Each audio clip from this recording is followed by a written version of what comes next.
Did you know that being a pilot for the US Post Office was once considered as risky as being an astronaut?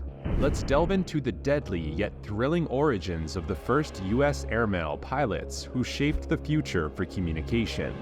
Back in 1918, these daring souls took to the skies to deliver mail across the country, navigating treacherous paths without modern technologies we have today. Their missions were fraught with danger, as highlighted by the inaugural flight of Lieutenant Boyle, who instead of reaching his destination, ended up in an unintended field due to navigational errors. These pilots were the pioneers of airmail, laying down their lives to connect a vast country. Subscribe to our channel to explore more fascinating stories about these brave heroes of the sky and discover how they turned a high-risk venture into a cornerstone of American aviation. In 1918, amidst the horrors of World War I, a new era dawned in American skies. While soldiers fought overseas, a daring few U.S. Army pilots undertook a critical domestic mission, delivering mail. Far from the battlefields, but no less vital, they carried the future of communication. On a gloomy Wednesday, his story unfolded in Washington, D.C. President Wilson sent away Second Lieutenant Boyle, the first pilot in the world's regular airmail service. His destination was New York City with a stop in Philadelphia. Unlike his war-bound peers, Boyle's cargo wasn't bombs. In fact, it was the future.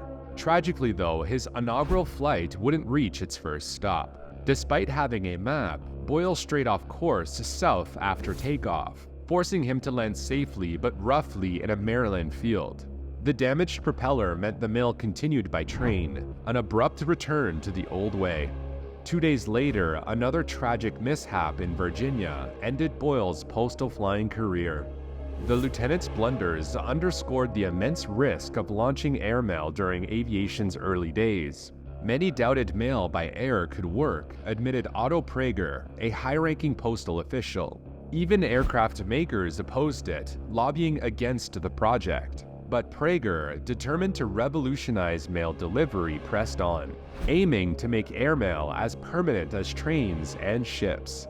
Despite pioneering a new era in mail delivery, the early airmail pilots faced incredible dangers. Between 1918 and 1927, of roughly 230 pilots who flew for the post office, a staggering 32 died in crashes. Shockingly, and perhaps worst of all, 6 of them died in the very first week. These pilots knew the risks, explains Nancy Pope, curator of the National Postal Museum. Back then, mail was vital for communication, businesses, and government.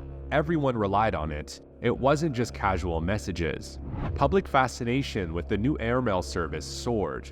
Images of speedy delivery filled magazines like the Saturday Evening Post, even appearing in Mickey Mouse cartoons and board games. Capitalizing on this excitement, the post office released a special stamp showcasing a bright blue Curtiss JN4 biplane inside a red frame. A printing error now known as the inverted Jenny. Stamps that were accidentally flipped upside down became a collector's dream. Today, a single inverted Jenny can fetch over $500,000. The airmail pilots themselves were celebrities. They were like the astronauts of their time. Hundreds of applications flooded the post office, many from men with no flying experience but a burning desire to learn and to be part of this groundbreaking era. They all aspired to be as well known as Jack Knight, the celebrated pilot who had famously rescued the airmail service. The single biggest hurdle that early airmail faced was nighttime flights. Without lit landing strips or plane lights, deliveries were limited to daylight hours. Pilots relied on landmarks like mountains, rivers, and railroads to navigate. This meant that a complex relay system needed to be put in place. One pilot would fly a leg, then hand off the mail to a train for overnight transport, and so on. This slow and fragmented approach left Congress unimpressed, threatening to shut down the entire program. Determined to save the service, Otto Praeger planned a dramatic demonstration.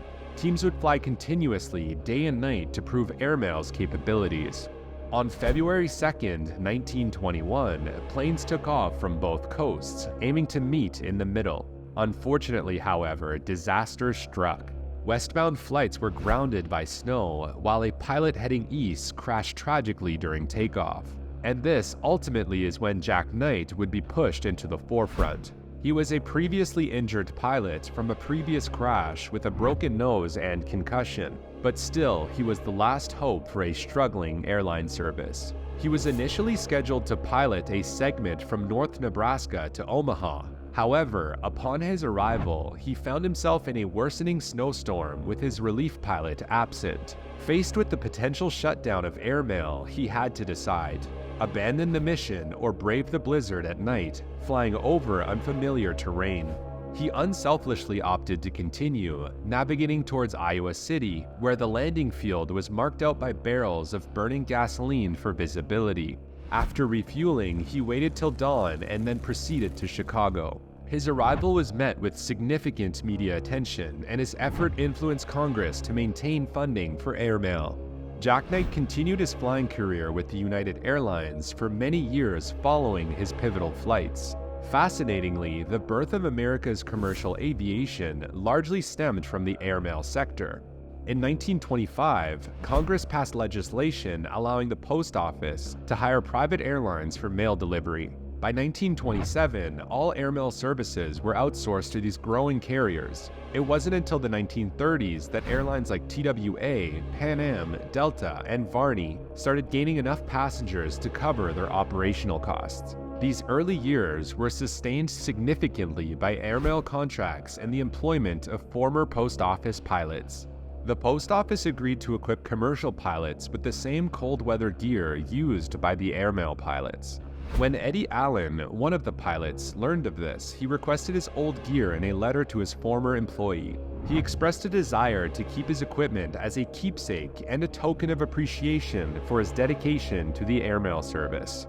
"I would very much like to have these things, which I used over the Rockies, as they represent my hard work and commitment to the airmail service."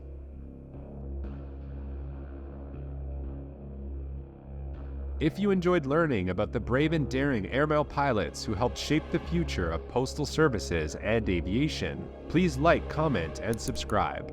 And please share your thoughts on any topics you'd like for us to cover in future videos.